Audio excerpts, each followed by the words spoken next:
ভয়াবহ বান পৰিস্থিতিৰ মাজতেই ৰাজ্যত ভয়ংকৰ ঘটনা ডুমডুমা কৰ্দৈগুৰিত এজন ছাত্ৰ নিৰুদ্দেশ ঘৰলৈ উভতাৰ সময়তে নদীৰ সোঁতত উটি যোৱাৰ সন্দেহ বৰ্তমানলৈকে উদ্ধাৰ হোৱা নাই নদীত সন্ধানহীন হৈ পৰা সুমন মৰাণৰ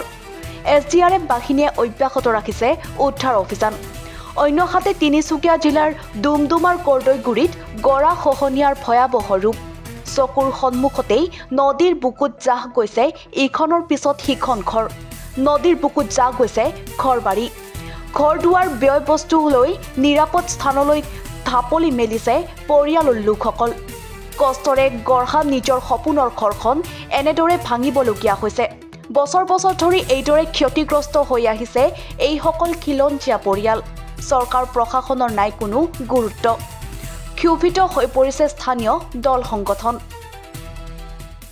মনমাৰ নামৰ এজন ছাত্ৰ যোৱাকালি বা ইয়াৰ পৰা নিখোজ হৈছে বৰ্তমান এই বস্তুটো অতি দুৰ্ভাগ্যজনক আৰু আমি উঠি অহা প্ৰজন্মৰ ছাত্ৰ ছাত্ৰীসকলক এনেকৈ মেধা ছাত্ৰসকলক হেৰাবলগীয়া হৈছে এই কথাটো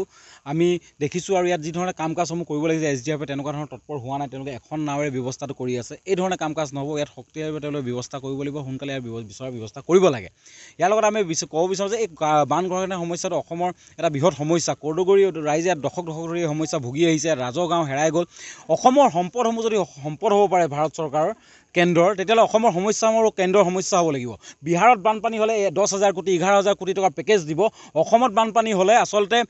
আপোনালোকে 10 কোটি 20 কোটি সীমাবদ্ধ বা 300 কোটিলৈ সীমাবদ্ধ কৰি দিব কথাটো হ'ল যে ৰাজহ কোনে অধিক দি আছে অসম নে বিহাৰে এই কথাটো জানিব লাগে ৰাজহ আমি দিম ভাৰতৰ উন্নয়নৰ ক্ষেত্ৰত আমি সদায় দিম কয়লা দিব লাগে চাহ বাগানৰ উদ্যোগত দিব লাগে তাৰপিছত আমাৰ মানুহ সমস্যা নহ'ব এই ধৰণৰ কথা কেনেকৈ হ'ব আৰু আজি ভূমিপুত্ৰসকল ইয়াত থকা প্ৰত্যেকজন লোক ভূমিপুত্ৰ এই ভূমিপুত্ৰসকলে ভূমিহীন হৈ যায় আজি পৰিয়ালসমূহ আপোনাৰ থাকিবলগীয়া আছে কেম্পে তেওঁলোকক সংস্থাপনে নিদিলে আজি সংস্থাপন নিদিয়াৰ পাছতো আজি ধৰণে যিসমূহ ঠাই বাচি থকা ঠাইসমূহো আচলতে পানীয়ে যি অৱস্থা কৰিছে এই সমস্যা কৰিব লাগে ইয়াত এজন মন্ত্ৰী আছে বহুপ্ৰতাপী মন্ত্ৰী পীযুষ হাজৰিকা তেওঁ আচলতে আটাইতকৈ নিকম্মা মন্ত্ৰী বুলি ক'ব লাগিব তেওঁ কোনো কাম নাই তেওঁ কেৱল হিমন্ত বিশ্ব শৰ্মাৰ ঘনিষ্ঠ তেওঁ নেগুৰ ধৰি তেওঁ এই মন্ত্ৰিত্ব লাভ কৰিছে তেওঁ যদি কৰ্মদক্ষতা আছে খিলঞ্জীয়া ভূমিপুত্ৰসকলৰ ভৱিষ্যত সুৰক্ষিত কৰি দেখুৱাওক তেওঁলোকে এনেকুৱা সমস্যাসমূহত হিন্দু মুছলমানৰ ৰাজনীতি কৰি থাকিব গৌৰৱ গগৈ পাকিস্তান এইবোৰ আমাৰ এতিয়া বিচাৰ্য বিষয় নহয় প্ৰথম কথা হ'ল অসমীয়া মানুহ খিলঞ্জীয়া মানুহৰ বান গৰাখহনীয়া বা ভৱিষ্যত সুৰক্ষিত কৰি দিয়কচোন মাটি ভেটি নাইকিয়া হ'ল আজি এই ভূমিপুত্ৰসকল ক'লৈ যাব আজি 90 চনতে যি বানপানী আহিছিল সেই সময়তে থকা পৰিয়াল আজিলৈকে 27-28টা পৰিয়াল তেওঁলোকে আজিও কেম্পত আছে 3,000-4,000 পৰিয়াল আজিলৈকে সংস্থাপন নাপালে এই বিষয়বিলাক আমি কওঁ যে চৰকাৰে গুৰুত্ব সহকাৰে ল'ব লাগিব আৰু খিলঞ্জীয়াৰ কথা কৈ থকা চৰকাৰখনে খিলঞ্জীয়া সংস্থাপন কোনটো জাতি মাটি ভেটি কথা কৈ থাকে সেই জাতি মাটি ভেটি ক'ৰ কেনেকুৱা নে অবৈধ বিদেশীসকল কোনোবা এইখিনি কথা আমাক ক'ব লাগে আৰু যদি খিলঞ্জীয়া মানুহৰ প্ৰতি থাকিব নোৱাৰে ইয়াৰ যোনজন সাংসদ অসম চৰকাৰৰ তেওঁ মন্ত্ৰী প্ৰাক্তন মুখ্যমন্ত্ৰী তেওঁ আচলতে তেওঁ সময় নাই ইয়াত আহি চাবলৈ জিলাখনত এজন মন্ত্ৰী আছে তেওঁলোকৰ সময় নাই এই দুখীয়া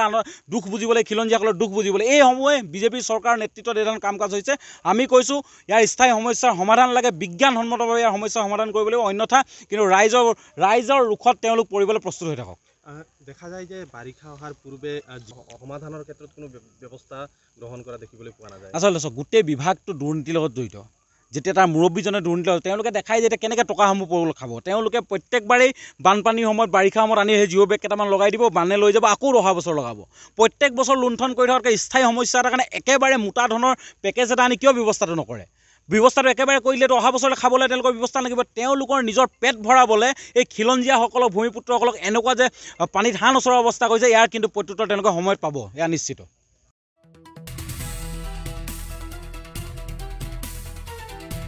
ডুমডুমাৰ পৰা ৰঞ্জিত চেত্ৰীৰ ৰিপৰ্ট এনি ভাৰত 24